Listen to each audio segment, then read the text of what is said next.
Hi, this is Barry, and welcome to the Simplicity Zen podcast. If you're watching this on YouTube, if you could take a moment and hit subscribe and the alert button, that are inputs into their algorithm that helps distribute this to more people. Also, if you want to help pass on the word about the podcast, if you could let your friends know about it and your sanghas, that always helps. If you are a podcast app user, you could, of course, subscribe to those apps, and you can go to simplicityzen.com. There's a mailing list there that I promise someday I'll start using, but I am collecting the emails.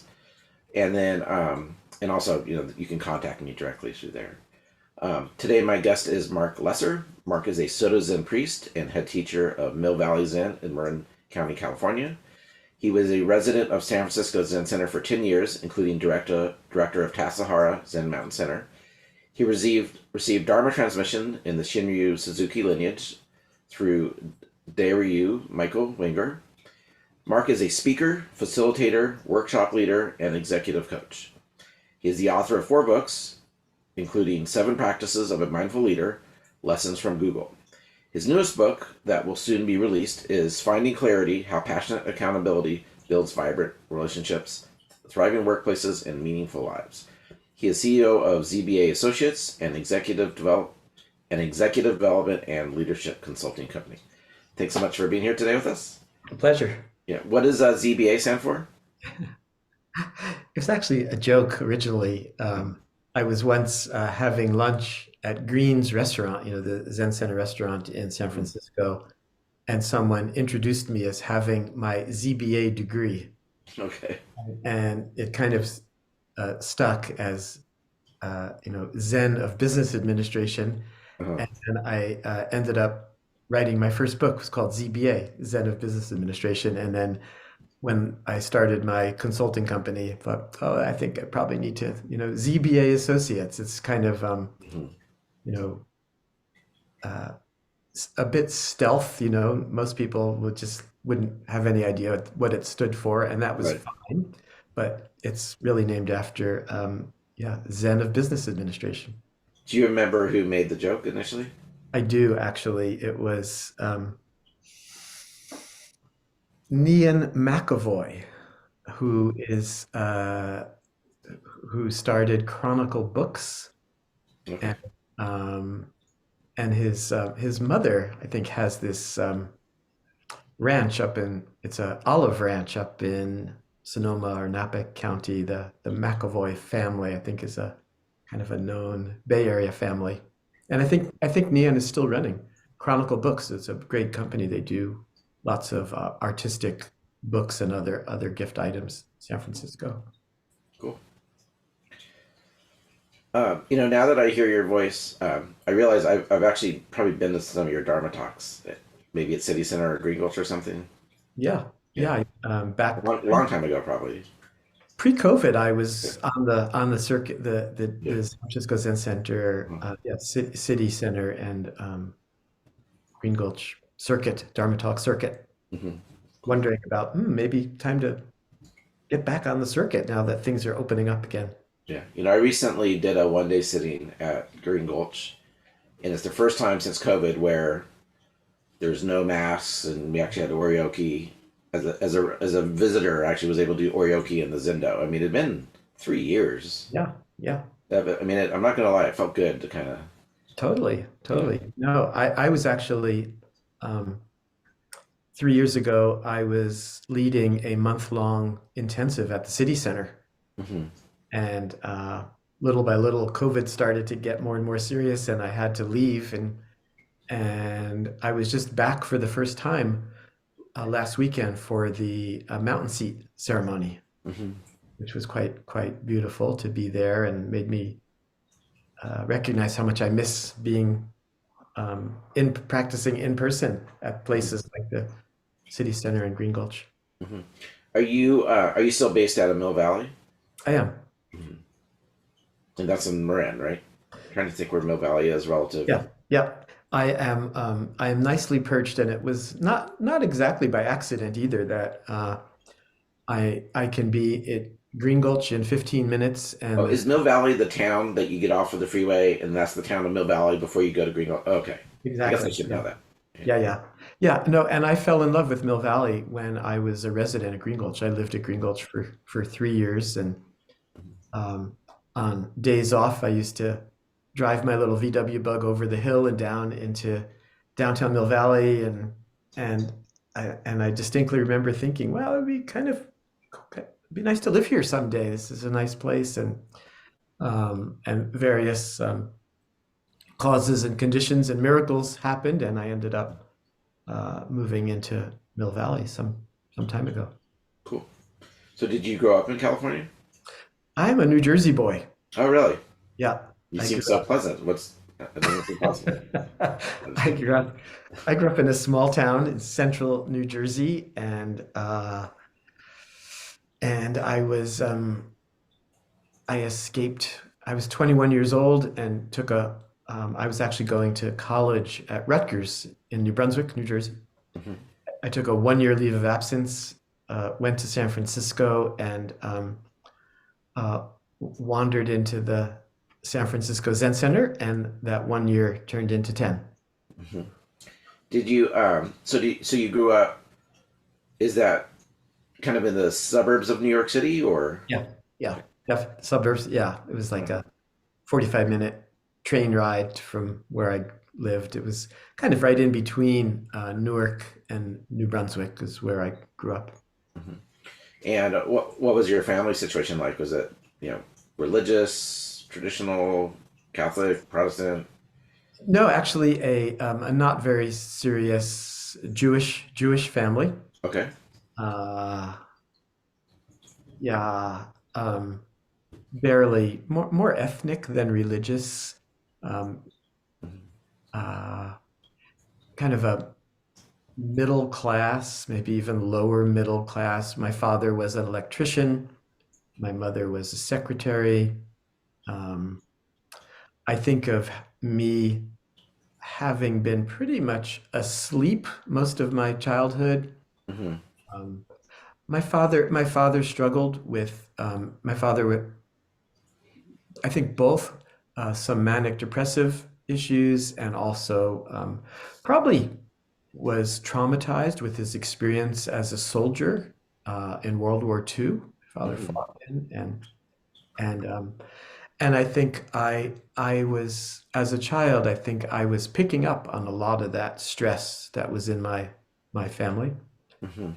Um,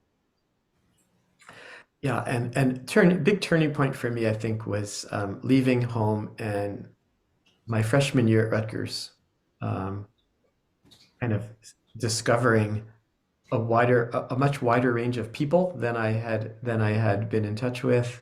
What year was that? That was 1970, yeah, 1971. Mhm. Um, and and I had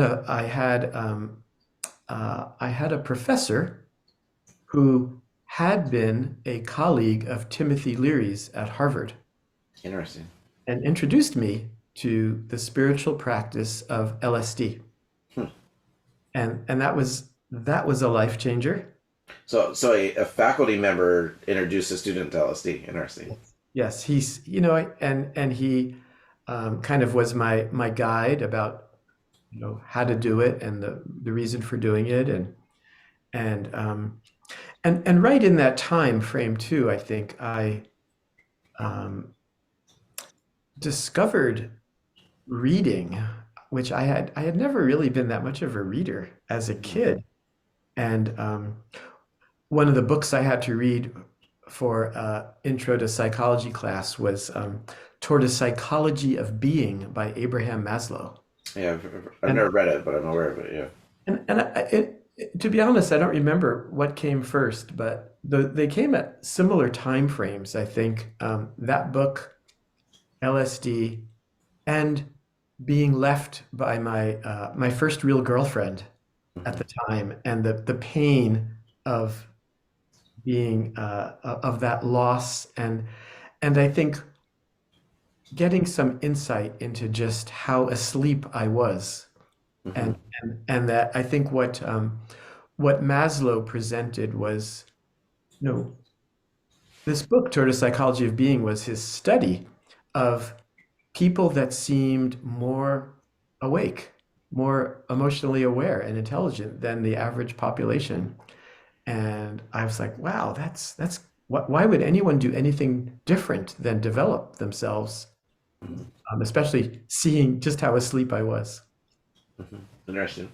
Did were you so you got into psychedelics, n- not from a party or recreational standpoint? It was kind of spiritual and developmental from the start. It sounds like. In theory, but in truth, I would say that about half of the time was intentional, and then the other part was taking LSD with some friends out on the beach. Hmm. I have to ask: did you get to see the Grateful Dead or anything like that back then? I didn't. I loved music, but somehow the Grateful Dead at the time was not one of my passions. Do you ever get to see them living in the Bay Area? Never seen them live. Hmm. That totally sucked. You didn't miss anything. Just kidding. Um, yeah. So did you? So you got an inkling that there was more to life through those Yeah, processes. that's right. Through I think through some of the psychedelics, reading people. Yeah, I mean after I read Toward a Psychology of Being, I read everything I could about uh, humanistic psychology, existentialism, discovered Alan Watts and the Way of Zen was kind of mind blowing. Carlos Castaneda, and Right. yeah, it was a very exciting time of literature, and I think at some point, like I didn't want to be reading about it; I wanted to do it, Hmm. and and and actually, someone, a friend of my older brother's, handed me a brochure about a place in San Francisco called the Humanist Institute. Um, and as soon as I saw that brochure, I was like, I'm there. It was meditation, Eastern and Western mysticism. Is that like a bachelor's or a master's? Like what was the context of the? It was actually connected to the Sonoma State master's program, but it was really a separate, small community uh, of practitioners.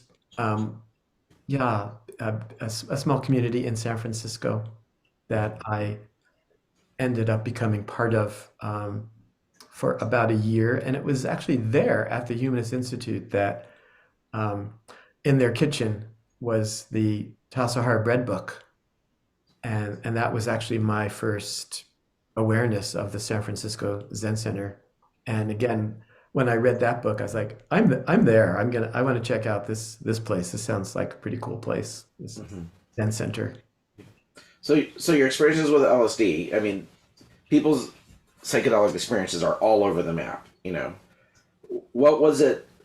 What did LSD show you that was that kind of hooked you, or was.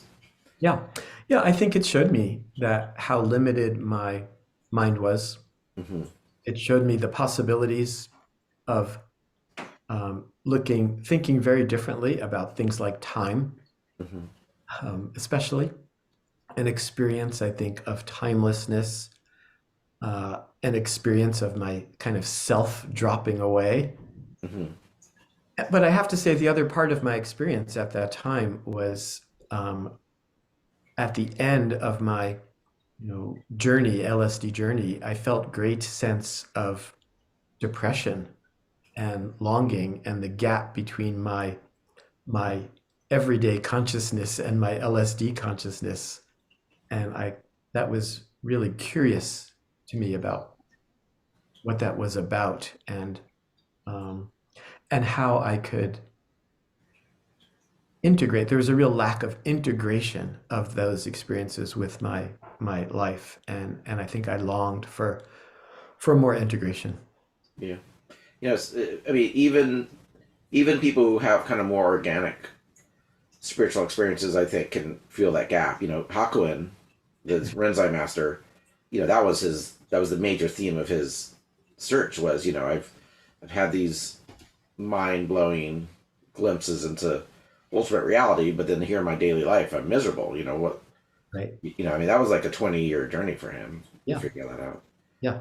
Yeah. No, super interesting. And I think that's not, right, as you say, I think that's not so uncommon for people that have these experiences, which is partly probably, why Soto Zen and teachers like, um, I love how in the introduction to Zen Mind, Beginner's Mind, where Houston Smith asks uh, Suzuki Roshi why he never talks about enlightenment, and where his wife leans over to Houston Smith and says, because he's never had it. Right.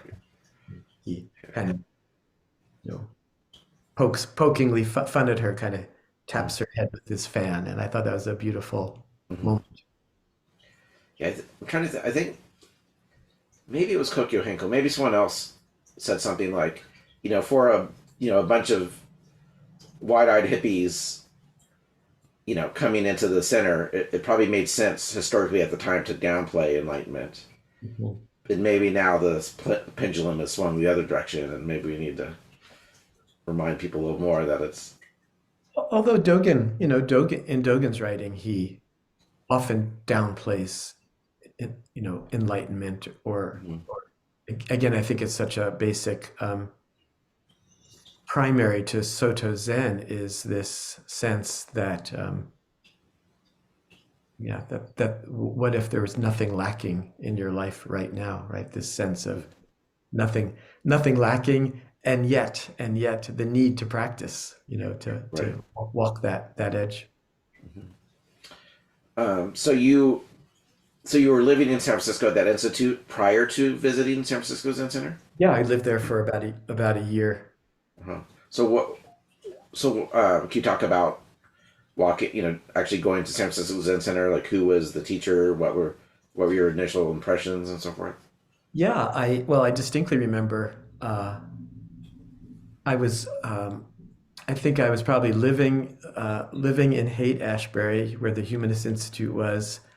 I had a job um, doing some basic admin work downtown San Francisco, and every day would take the 6 Masonic bus to and from work, which happened to go right by 300 Page Street. And I would, you know, once I knew about the Zen Center, I would peer out the window. And one day I got off the bus and walked in, Hmm. and I was immediately like just enthralled with the feeling, the warm people, but no sense of proselytizing at all. The sense that, hey, we sit meditation every morning. The doors are open, and if we never see you again, we wish you a lot of luck. And that was, I appreciated that spaciousness and the invitation. Hmm. Um, the story I tell, and which may or may not have actually happened, is that in that very first encounter, there was a voice that said, "This place will be worth 10 years of your life." Hmm. I did, I think, immediately start driving. I was living over in the Sunset, the other side of town, the other side of San Francisco, and I started driving early in the morning to sit meditation. And then I got tired and I moved into an apartment right across the street from the Zen Center. A few months later, I found myself a resident in the building, and then it became more and more clear that if you really wanted to be a serious Zen student, it would be a good thing to go to Tassajara, and I began. Uh, at the time, you were expected to save enough money to pay for three practice periods at Tassajara. Hmm. And I got a job working at a law firm, and as soon as I had enough money, I quit and went to Tassajara. Hmm. Do you did you have a sitting practice at all prior to visiting San Francisco Zen Center? The Humanist Institute. Um, well, actually, even in college, I think I had taken a transcendental meditation course. Early '70s. Um, but part of living at the Humanist Institute was a regular meditation practice, and yeah, uh, and then started sitting every, I feel like my practice became much more regular and serious when I began sitting with a group of people at the city center. Hmm. And did you have any early interactions with Richard Baker or any other senior Oh yeah, teachers? uh, yeah. When I walked into the Zen Center, I think at the time uh, Ed Brown was one of the core teachers there, as was Dan Welch, Hmm. and Richard Baker was the main teacher. Richard Baker became my official teacher. I received lay ordination from Richard Baker. I would guess that would have been probably like 1975 or 1970, 1976. When you got your Jukai. I got my Jukai, yes. And what was your impression of him as a teacher and practitioner? Um, I think I was in the early days swept up into it was a very exciting time, and he was someone I think with tremendous charisma, and yeah, there is just a kind of amazing time to be at the Zen Center I moved into the building in 1974. I went to Tassajara, 1976. Um, but then it was, little by little, I could see, that there were cracks um, in his, I would say, in my perception of his character, and in What would be an example of that? well, um, yeah, I began to see that there was some misuse of power, Hmm. that he had great power and great control Hmm. of the organization, which seemed strange, and issues around money, issues around his sexual relationships with women students, all of that So you began. were aware of that. I became more and more aware of that. Yeah, and even though and then it burst open. That burst open in 1983, and I happened to be director of Tassajara and his assistant during that time. Hmm. Did you see Uh, the shoes outside the door? I did. I was there. I saw those shoes and thought, this is really strange. This is really, and it went from strange to, and it blew up as Hmm. uh, unethical and problematic. And yeah, and that was in some way, I think I was, there were people like me at the Zen Center who were becoming more and more aware of the problem of Richard Baker and wondered what to do about it. Hmm. Most of the people, I think, were either not so aware of it or avoided or ignored it until it burst open. Hmm. Do you did you confront him directly at all? Um, I um, I did. I distinctly remember having a conversation with him, driving him into Tassajara, and um, I think he didn't really see it. He didn't really get it, Hmm. and in some way, you know, yeah, to varying degrees, has or hasn't. Um, uh, yeah, it's a painful time. I always felt that he was a exceptional teacher, exceptional as someone who could um, express the Dharma, Hmm. and there's some puzzling, interesting gaps about that.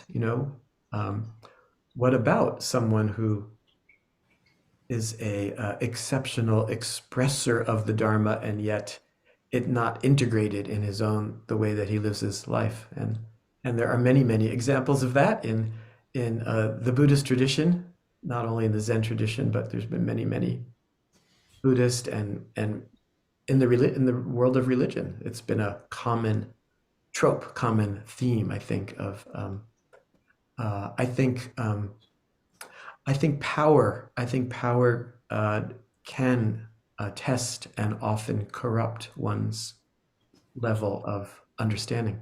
Hmm. Yeah, and one pattern I've seen with you look at kind of the main players of priestly malfeasance in North America, and maybe in every circumstance, or at least in a lot of circumstances. Certainly for the biggest transgressors, in all of their cases, um, I think their transition from being a practitioner to being a teacher was rushed. You know, clearly Baker was rushed into the abbotship and as a teacher prematurely because of Suzuki's unexpected illness and passing away. Even Maizumi Roshi,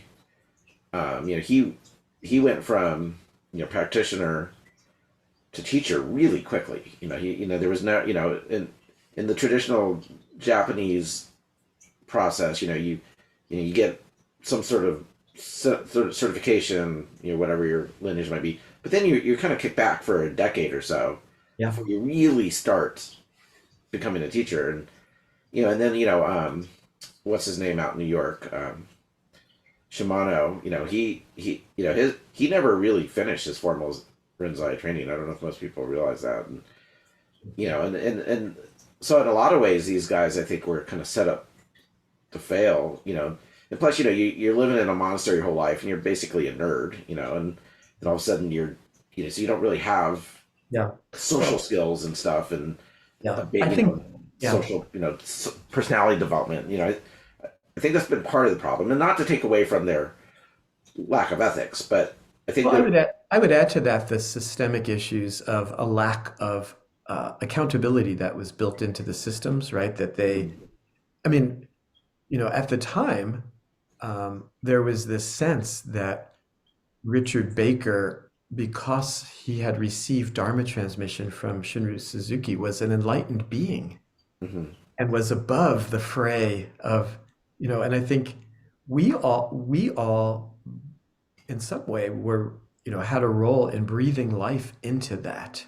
Mhm. And which must be, it's a real setup, I think, for then lack of accountability about how one is expected to behave. And that was an enormous, and I think mostly healthy, learning and transition that, that holding someone at a pedestal putting someone up on a pedestal and say they're enlightened and we are all just regular, poor schnooks Mhm. is not very healthy and Yeah. not a good way to practice for us or for the teacher or for the sustainability and health of Zen practice and Zen community. Yeah. And even in a healthy, with a skilled, healthy teacher, there's always going to be a period of transference and over idealization, and then Right. you realize, wait, they're just normal people that maybe have a little bit less drama in their lives, And so, I think that's part of the process too, at the micro level. And I think in early Zen, American Zen history kind of played out at a macro level, at a major way. Yep. Yeah. Um, so, so when you first went to Tassajara, was the practice hard for you? Did you take to sitting right away? Did you struggle physically or emotionally with the more intensive practice at all? I loved it. I just completely loved it. I think in some way I look back and see that I was still, kind of asleep in many ways. And uh, I was like a young, uh, athletic, healthy kid. Hmm. It's like summer camp for me. Uh, and, and maybe I was, just starting some of the cracks in my own sense of self, and some of the pain that I had grown up with was just starting to, but mostly I think I just loved, the ritual and the practice, and that, yeah, uh, it wasn't hard for me, like getting up at 3:40 in the morning. How fun. sitting in the Zendo rituals. It was just, I just loved it. Mhm. Uh, and I found myself being asked to work in the kitchen right away, and I completely took to cooking and baking. And Were you ever Tenzo? I was dishwasher, kitchen crew, baker, assistant to the head cook for a year, and I was the Tenzo for a year. In my time um, volunteering in Zen Center kitchens, it seems like the assistant to the Tenzo really is the boss in a lot of ways. Is that wrong? Yeah, the assistant runs the day-to-day kitchen. They're like the operations manager. Hmm. Uh, but really, the Tenzo has responsibility for the culture, really, and Hmm. for working with that the assistant, um, yeah, and the overall meal planning and budgeting and all that stuff. So it's a really great relationship, the assistant to the head cook and the head cook. Um, so you were still. Did you get ordained by Baker, or does that come later? Yeah, so uh, I lived at Tassajara for about a year and a half, and when one day I got tapped on the shoulder and said, "It's time for you to go to Green Gulch." And in those days, By Baker himself? no. So the way things, it was Richard Baker and a group of senior practitioners that met. Um, there was a big yearly meeting in which they went through all of the residents at all three practice places and decided who should go where and do what. And I think it was like what would be good for this person's practice and what are the needs of the organization. Who were those kind of senior students, if you Yeah, remember? I think that would have been people like Dan Welch and Ed Brown, and Lou Richmond would have been one of those people. Yvonne Rand. Yeah. And apparently it was Yvonne who I found out had a role to play in deciding that they needed someone to figure out how to farm with horses at Green Gulch. And I got picked to as the person to go lead that project. Uh, and yeah, so I went from being at Tassajara to going out to Green Gulch reluctantly. Hmm. But I ended up falling in love with the horses and cows and farming, and met my future wife there as well. She was a resident. She was a resident, and then 3 years later, I got tapped on the shoulder again and said, "It's time for you to go back to Tassajara and go help run the kitchen." And then yeah, there was a lot. I felt a lot of pressure actually to be ordained as a priest, and I resisted it. Implicit or explicit pressure? Both. I'd say both. Hmm. Um, all the people around me, the people who were my main friends and colleagues were all being ordained. Not all of them, but many of them. And I kind of felt fairly clearly that I had another path, and that my path was to figure out my way out in the world outside of Zen Center. Hmm. And there was a strong sense of um, I needed to contend with livelihood and money, and I needed to contend with uh, the world outside of the San Francisco Zen Center. In some way, it was starting to feel a little small and Hmm. a little safe. Um, Now, also, I think I got married and had a child. My son was born when I was director of Tassajara, and um, and I turned 30. And I think all of those things conspired to get me to Third life leave. crisis. To leave, yeah, kind of a midlife. Yeah, my first midlife crisis, right? What? So did you? Who after Baker? Did you have a primary teacher, or were you just kind of whoever was kind of hanging out at Tassajara at the time, or Green Gulch? I think I often felt like I had a number of teachers. Um, When I was living at Green Gulch, Lou Richmond was the Tanto, the head of practice out there, and I began to relate some to Lou as a teacher. Um, yeah, I'd say that I um, I left Zen Center 1983 and went finished my undergraduate degree at Rutgers, Mhm. went and decided to get an MBA degree. Uh, Mhm. I decided that my experience of running the Tassajara kitchen and being director of Tassajara was that there's something here about leading and managing, and um, I wanted to explore that more, and I needed to figure out how to make a living. Right. And I figured I had this idea that I'd get an MBA degree and I would get a job or I'd start a company. And I did end up uh, getting a job in a company that was a distributor of recycled paper. Was my first real work after the Zen Center. How did your how did your practice go? Your formal practice go after leaving and going to school, and You did you know, continue sitting? yeah, I was part of a small sitting group in New York that I had started when I was living out in Long Island. I actually started a newsletter at the time called From the Marketplace. So I felt a deep, deep connection and continued a regular sitting practice.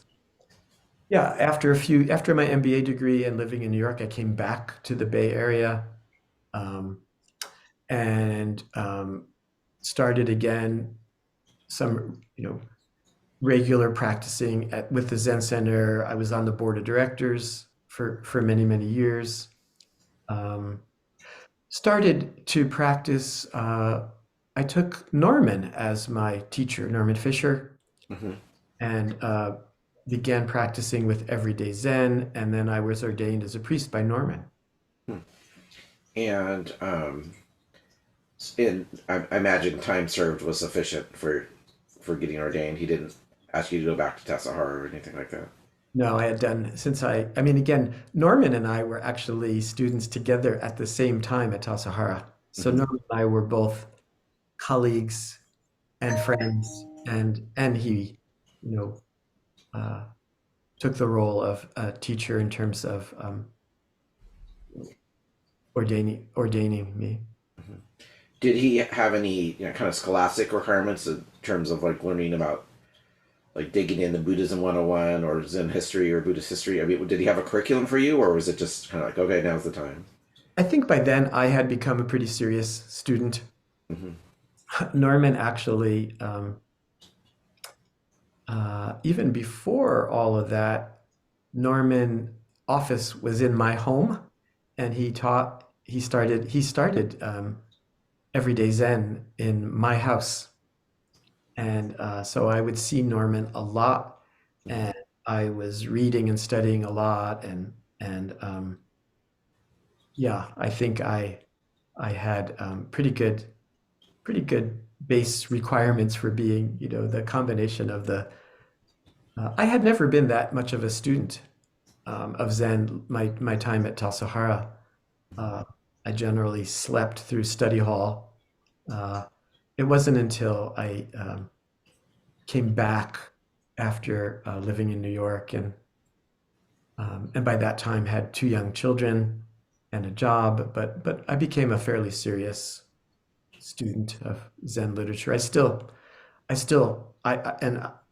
Which I have been for many many years, and I still feel like uh, it's a lifetime endeavor, and there'll always be things that I don't know.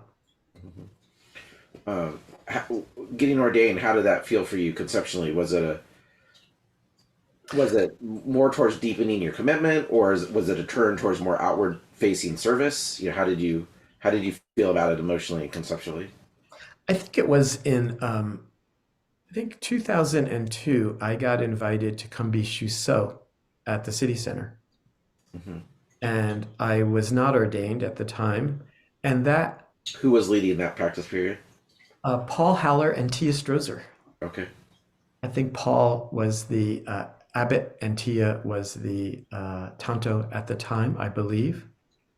And I did a 3-month sabbatical from my family and moved into the city center. I was CEO of a company at the time, of a publishing company that I had started. Um, and Yeah, that was again. I felt that that energy of when of sudden I became 20 years younger and loved being there and practicing there. And one of the things that surprised me was that I felt like I was a priest. I Hmm. felt like I was wearing the wrong clothes, that my lay clothes didn't fit, and that it seemed strange to me that I hadn't been ordained as a priest. Hmm. And and then Norman and I started some conversations, and that's how that happened. Do you remember who broached the subject? Was it you or Norman?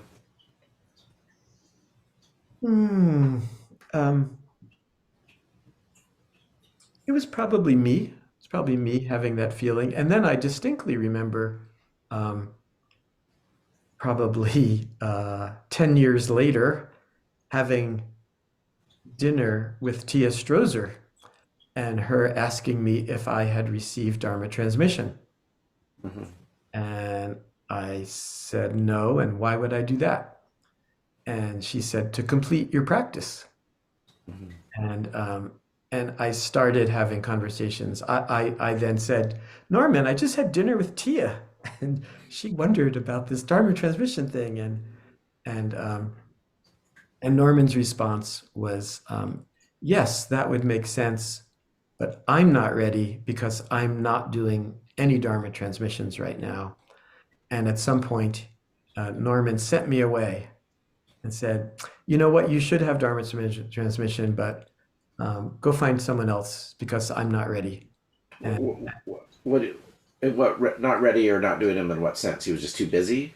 he just, I think at the time, was just not doing Dharma trend. I think, you know, San Francisco Zen Center and, um, you know, when I lived there, no, Dharma transmission was something only that like the abbot got. Hmm. Like, and even being a teacher, like, Richard Baker was the teacher. And there was then this enormous gap between Richard Baker and the Tontos, Reb and Lou Richmond and maybe Ed Brown and maybe Dan Welch. Um, None of them got Dharma. There was no Dharma transmission happening at all at that time. Hmm. And I think back when I was approaching Norman, I think it was still a question. What is Dharma transmission? What does it mean? Who do we give it to? And I think Norman and many of the senior teachers at the Zen Center, the San Francisco Zen Center, were grappling with that issue. Hmm. And um, a few years after Norman sent me away, he decided to give Dharma transmission to all of the priests that he had ordained. Hmm. Um, and and that is, I think, still Norman's um, way of thinking that if you're going to be ordained as a priest, it is part of a larger program that includes Dharma transmission. That was not the case when I was ordained. Hmm. And how did it wind up being that was Michael Wenger was your, I guess, is preceptor? Is that the right word? Like, Yeah. Um, there were many, many teachers who I felt like I could have, and in fact, I had conversations with Louis Richmond and Paul Haller and Michael Wenger, Hmm. and um, and I felt, I think, a sense of alignment with Michael, Hmm. both in terms of uh, how we were perceiving what would happen next and what that training and relationship might look like. And it was I really appreciated working with Michael, and I think it was a turned out to be a much longer process than I think I was imagining. I think between those initial conversations and the ceremony were probably 5 years, 7 years, something in there. Yeah. And so did you guys do the ceremony at City Center? We Like did. Very formal ceremony. all 7 days, or well, I guess there's Yeah. a 21-day version and then 7-day version. Yeah, I think this was the 7-day version of me being at the city center, and Vicky Austin really kind of had a lot to do with holding it all together. Hmm. At the time, I think Michael was struggling with his own health, and Yeah. Um, so how did you make the well, actually, while we're on the topic of Dharma transmission, so do you have formal students at this point? I do. Yeah, and like, what would be your criteria for giving someone, ordaining someone, or giving a Dharma transmission? Like, what do those mean to you in your current views Yeah. of So I Zen path? I have I have not. I've done several Jukais. I have not done priest ordinations. I have a few people who are possible, and I have Hmm. not done Dharma transmission. Hmm. In truth, I'm figuring that out. I don't Hmm. I don't have I don't have clear Yeah. answers to those. I feel like um, yeah, I'm in process there. Hmm. How do you feel Dharma entrustment fits into the picture? Um, yeah, I don't have a clear answer to that either. I Mhm. think I think that it's a beautiful thing that there are various options. I think that lay entrustment, various paths are really, really important. Mhm. I'm I'm a bit I think of myself maybe as a bit radical in that I worry about Zen as it's being practiced right now in America. Okay. Um, I'm worried that um, so I love the forms. I love all of the forms. I love the rituals. I love the various systems that have been created. And I worry that Zen is going to put itself out of business by sticking to medieval Chinese forms, basically. Just Uh, because it's inaccessible and unapproachable to the average person. yep, yeah. I think it creates. I think um, on the one hand, you could say that these are, and a lot of people do, that these are core to Zen practice, and I understand and appreciate that perspective. Hmm. And I also would question and challenge it. That uh, yeah, that in what way, you know, is Americans? I think American Zen is in its infancy, and I suspect it will look very different in 50 years from now or 100 years from now. Have you ever sat with the Ordinary Mind, like Bay Zen Center? Have you ever been there, sat with those guys or anything like that?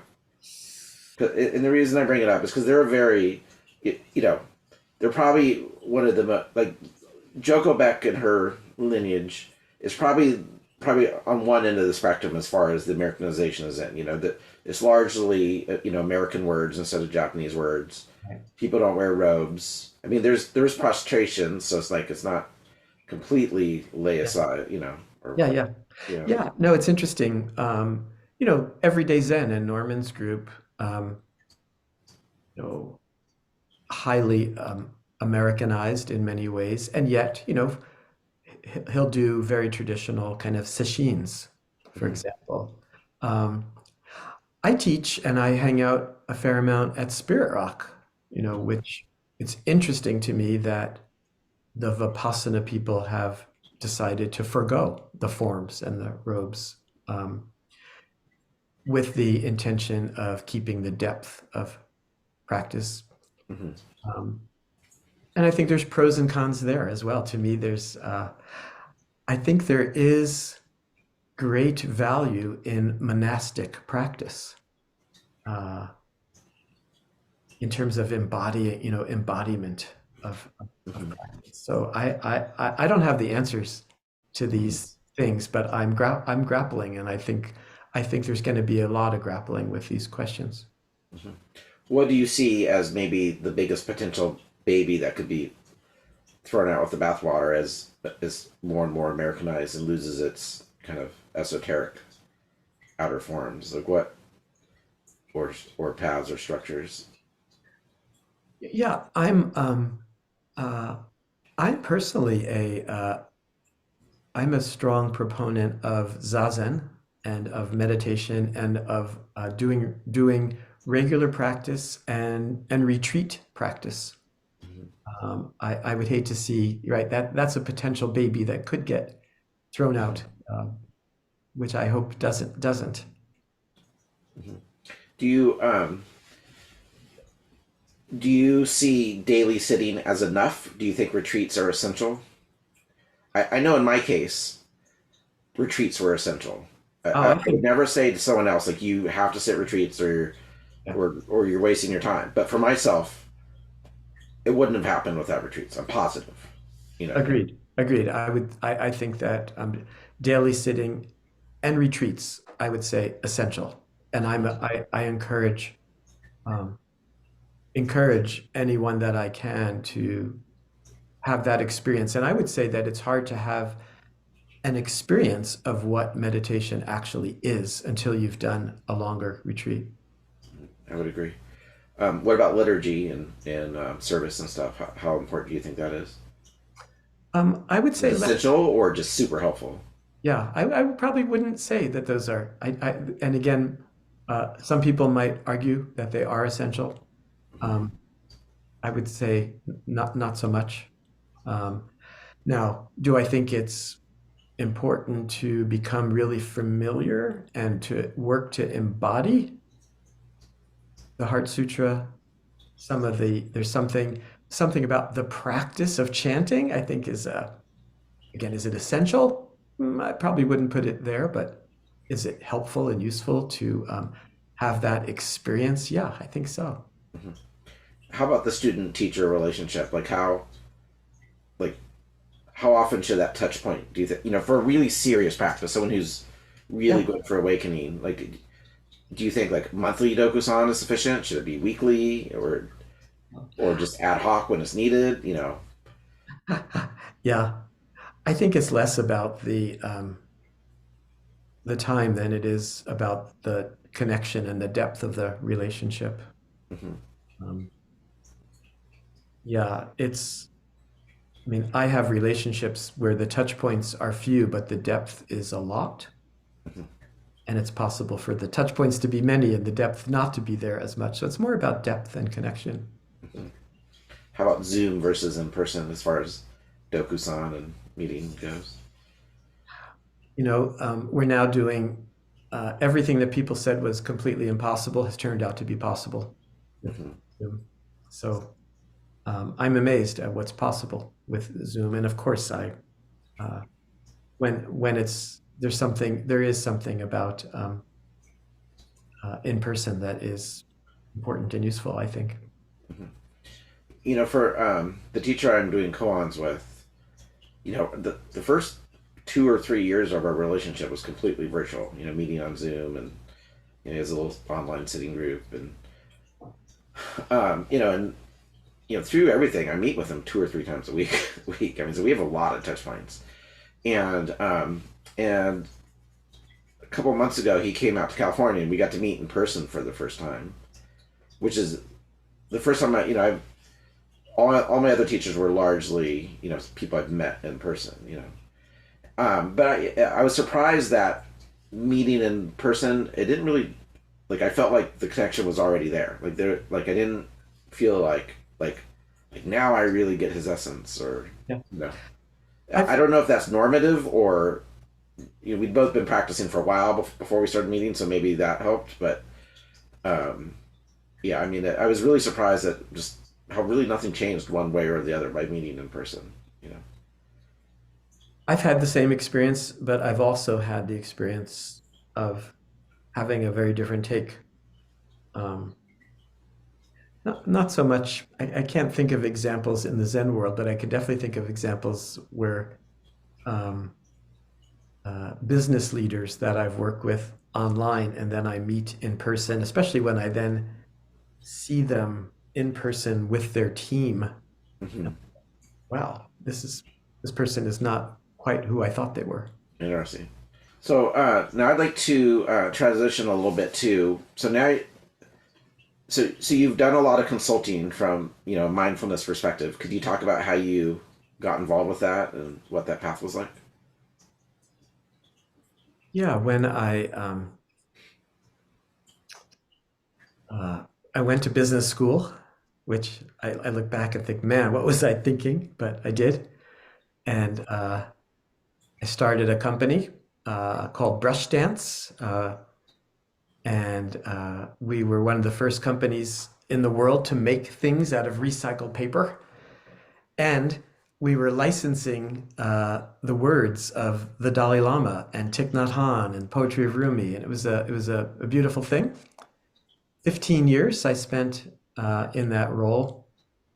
And it was enough to raise a family on. And Yeah, it was somehow that company. Yeah, I grew it enough, and we were successful enough that I could get by with my family. Uh, and I left that company and started doing a little bit of consulting and coaching, trying to figure out what was next. And then it wasn't long before I got a call from a Google engineer asking if I would be help develop a mindfulness, meditation, and emotional intelligence program at Google how did he know about you? through Norman. Actually, he Hmm. he had heard of Norman, um, and part of and I think at the time I was actually Norman and I were were friends back then as well. And Norman knew that I was doing coaching work at Google, that I was already coaching Google engineers. And Norman said, "Oh, Mark would be a great person to bring in Hmm. because he's already here." And Hmm. that's how that happened. And that was quite life-changing in many ways. Um, in I realized that uh, though I had been practicing for a long time, I really didn't know how to teach meditation to lay people, Hmm. um, and that and that I got to work with Norman, do a lot of co-teaching with Norman and with some Google engineers and with a Stanford neuroscientist, Who's uh, that? Philippe Golden. Okay. Um, Brilliant person, and I learned so much by being up in front of the room of Google engineers teaching, developing this course. And it was, again, a really exciting time and steep learning curve. I think people assumed that I had a lot more experience than I actually did in terms of teaching. Hmm. Uh, I was kind of an introvert, and uh, but little by little, I discovered my love for teaching and my love for developing programs and um, and we created this program at Google that became crazy popular inside for that people wanted to take. I think to me it was basically we were bringing dharma into a corporation. How did the someone important enough at Google funded it, right? So how do you think they conceptualized the value of it? Do you think they were looking at purely from a employee productivity point of view, or was it more if we have happy employees, that just helps everybody and it's good in and of itself, or like, Yeah. Yeah. because there's certainly mindfulness has been criticized being like it's not just about employee productivity. Do you Yeah. think that's how they saw it, or do you think there was some human growth element as well? Yeah. Great question. So originally, the person uh, I think the motivation was, motivations are always mixed, I believe. Um, but I think that this person thought that um, meditation could change the world. Hmm. That if we could figure out a way to scale meditation, we could maybe make a big impact. Hmm. And the idea was, well, let's start this experiment with Google engineers. Let's start with some of the hardest population and see what was possible. There was no budget in the beginning at all. I was there as a volunteer Hmm. at Google. Interesting. They just probably didn't have the money. They didn't have the money. There was no. It was just an experiment. It was like, let's see what happens if we bring meditation into Google. Let's create some classes and see what happens. And little by little, we were experimenting, and little by little, there was a budget, and little by little, it became a program that seemed like it was highly impactful and highly popular. Hmm. And then we decided, me and this Google engineer and the Stanford neuroscientist, the three of us said, let's create an organization to bring this work out into the wider world. And I got asked to be the CEO of that organization. This would have been in 2012. Hmm. Um, yeah, and What was that organization called? it's called the Search Inside Yourself Leadership Oh, okay, right.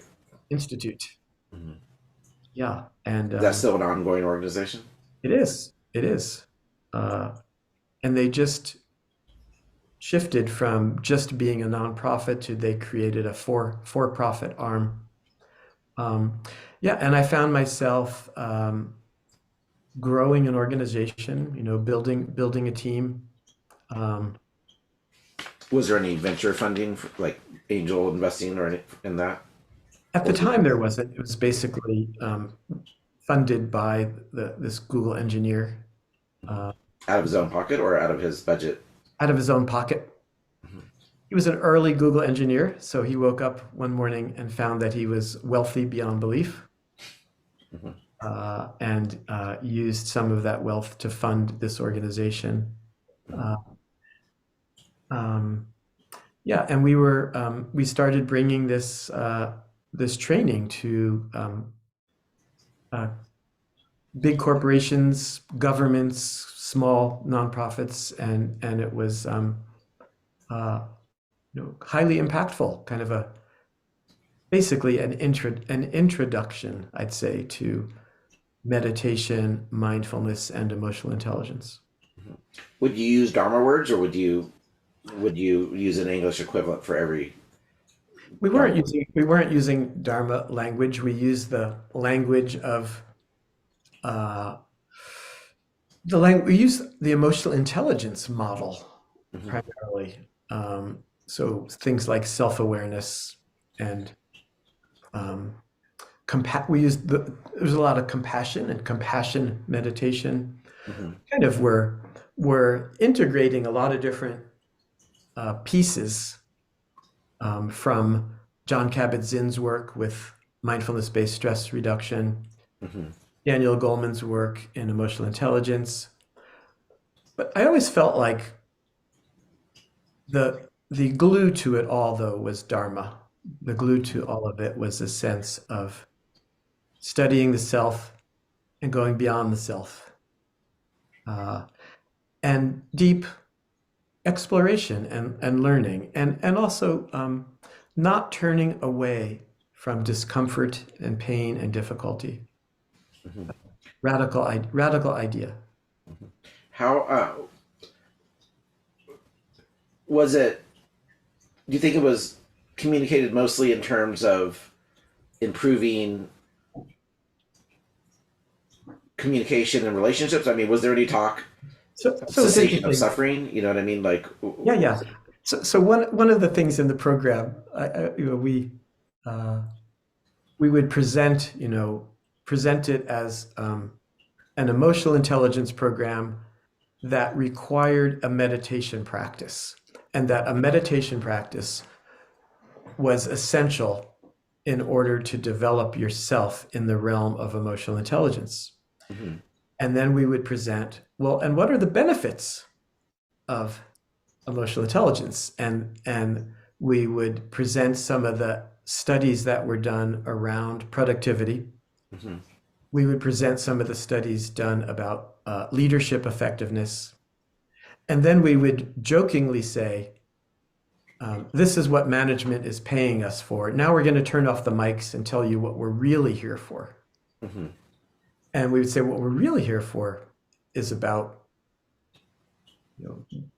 happiness, satisfaction, well-being, awakening. Mm-hmm. This is what we're Would you really. say awakening? We would. Yeah. Yeah. Did you guys dive into like the illusionary nature of self identity? Was that part of it at all? A little bit. We would touch on that. Mm-hmm.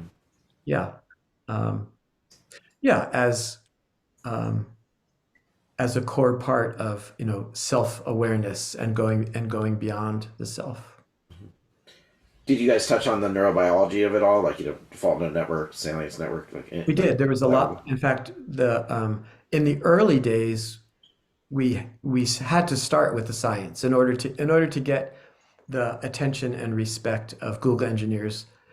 Um, we were presenting a lot of studies that were done that have since actually been mostly challenged or retracted. I think in the early days there was a lot of overstatement of the benefits, the scientific benefits of meditation practice and brain. I think we're still very much in the early days, Mm-hmm. but there was enough science, and there is to this day enough interesting neuroscience, studies around neuroplasticity. Mm-hmm. Yeah, enough to pique the interest of Google engineers. And so that organization, are you still involved with it, either I'm informally or not. formally? I'm not. I've been. I left that organization about 5 years ago, Mm-hmm. and it's still, continuing to carry on with their mission. Great. Have you maintained any of the personal relationships? Yeah, Yeah. I'm still close to several of those people, Mhm. and I'd say that I'm still doing very similar work um, under. My last book was called Seven Practices of a Mindful Leader, Mm-hmm. and that book actually came right out of the work that I was doing at Google. And those seven practices were something that Norman came up with as a way of guidelines for training people to become mindfulness and meditation teachers. Can you enumerate those off the top of your head? Not to put you Sure. on Yeah. on the Yeah. Yeah. Love the work. Do the work. Don't be an expert. Connect to your pain. Connect to the pain of others. Depend on others, and keep making it simpler. Mhm. Yeah. That could be, I think, the practices of Buddhism 101, Mhm. or Almost like the perfections a yeah, little bit. yeah, especially I think the don't be an expert, connect to your own pain and connect to the pain of others, depend on others. I mean, all of them I think Mhm. they're essential. They're maybe translations of some core Buddhist principles. Mhm. Do you know anyone who kind of the secular mindfulness was like a gateway drug into formal practice? What's the question? Do you know anybody who their participation in the secular mindfulness ended up Yeah, becoming a gateway drug into formal Zen practice? many, I'd say many, many people. I mean, I remember It's interesting what you were saying earlier about retreats. I remember doing a retreat, a day-long retreat for a group of about a dozen Google engineers. And at the end of the day, where, basically it was a day of sitting, and and most of them had gotten a taste of a retreat. And they were all like, wow, like, do we need to quit Google and go to Tassajara? And, my response was, you certainly can, but you don't have to go to Tassajara. But retreats, now that you've done a 1 day, time to do a 7 day. Did you ever take your programs to, like, because Tassajara used to have those, I don't know if they're called retreats. What are they even called? Sangha weeks. What's that? Sangha weeks they do in the. Not even like a Sangha week, more like yoga and healing, or Oh, right, yeah, workshops. workshops. That's the word I'm looking for. Would you offer workshops at Tassajara of that nature? I did workshops every year for many, many years of that nature, usually around Hmm. mindful leadership. And yeah, and I found it was often that people would come there and want to practice Zen either with me or with someone. And Hmm. so, yeah, gateway drug. I think those courses, I think, were a useful gateway into more formal practice. Hmm. And then, so you started your own consulting organization. Yeah, yeah, it's now been going on 6 years that I started doing my own consulting and coaching, and I get to work with amazing people. Hmm. Uh, like I'm working with a socially responsible bank. I work with scientists who are finding themselves in leadership roles, Hmm. uh, heads of nonprofits, lawyers uh, who are wanting to integrate more of a sense of practice into their lives. How do they find out about you? Through your books or word of mouth? Yeah, books and word of mouth primarily. Hmm. Cool. And do you include explicit, like, do you ever go in there and just kind of talk about culture and approach, or is there always a mindfulness, like an actual meditation component, or does it vary depending on the context? It varies, but I would say that it would be unusual for there not to be a meditation component. Hmm. Uh, I often will, as part of someone's development plan, to read Zen Mind, Beginner's Mind, or things by Do you think that's a good beginner's book? Because I think it's a lot of it's pretty advanced mindfulness, emptiness type stuff. Yeah, yeah. I still recommend it as a beginner's book, but I remember I had to reread it through my priest training, and I remember thinking, having 20 years between the two readings, or 30 years even. I remember thinking, like, this is not a great beginner book. This is, a lot of this stuff's kind of advanced. I think it's one of the, I think it works well for both. It clearly is. I mean, it's one of the brilliant things I think about Suzuki Roshi's teaching is that it feels so accessible, Hmm. and yet it's really not. It's really right, as you say, a lot of it is quite advanced. Yeah, I was really surprised because I certainly didn't get it the first time through. I'm not sure I still get it, but I recognized more advanced, Mahayana teachings in there. That, yeah, Totally, yeah. How totally. are you doing on time? We should wrap up. Okay, all right. Did you want to talk a few minutes about your upcoming book? Sure. Okay. Yeah, I have a new book uh, called Finding Clarity. Hmm. I just actually got real copies. Oh, that must feel good. How compassionate accountability builds vibrant relationships, thriving workplaces, and meaningful lives. And one of the things that I put in this book with some concern is my own rendition of the Heart Sutra. Okay, I'm gonna have to check that out. I mean, it's you know So how did you translate gate parasat? Oh, good question. How did I? I don't know, but I can tell you because it's in your. Gone. Yeah. Let's see. The Heart Sutra. I translated it as. Um, Open your mind, open your heart, let go, let everything go, let go beyond letting go. That's fair. I like that. Huh, interesting. Yeah. Yeah, I found myself writing about self and selflessness and thought and the Heart Sutra.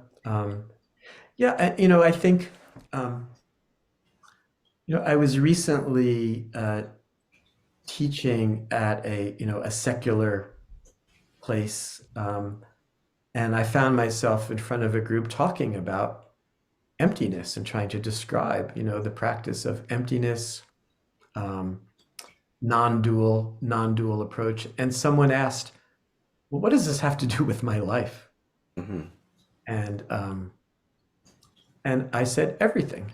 No. So how would you describe emptiness to somebody in one sentence or two sentences at most? Yeah. So if forced, Yeah. yeah, I mean, I would say, uh, selflessness and impermanence. If you put selflessness and impermanence together, as a formula, you get emptiness. Hmm. Um, but that's, again, we could talk for days about emptiness and non-duality. And I love,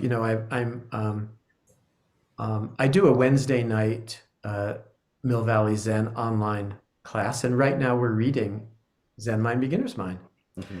And I love last night that we read the talk on bowing, and and every time I read those talks, I have a different take and really seeing how he's using bowing as a way of describing emptiness or Yeah, describing, totally. I remember that chapter. Yeah. yeah, and bowing to the awakened person in you, bowing to yourself, and um, yeah. So to me, this book, Finding Clarity, is in some way it is a way of in completely secular, even business language, describing the importance of uh, shifting our relationship with self as a way of integrating dharma with leadership. Hmm. Cool. That's my thing. That's my thing. Yeah. Sticking to it. I think Yeah. it's ongoing, useful, challenging work about integrating, right? How do you integrate your uh, retreat practice, your psychedelic practice, if you have one? Mhm. Your How do you integrate birth and death into your daily life? And It's kind of like what you called your newsletter, like from the marketplace. from the marketplace, yeah. Well, that was like the riffing off of the 10th Right. Oxygen Pictures. Yeah. Cool. Well, cool. Well, thank you so much. Thank you. What a treat. Yeah, and you're out of the blue. I'm sure you probably referred to, but it sounds like I'm getting a copy of your book to read. So I look forward to Yeah. from a publicist maybe or something. So I'm looking for. I'll definitely read it. Okay. Okay, Hey, cool. great to hang out. Really appreciate the time. Thank you so much. Thank you. Okay, have a good day.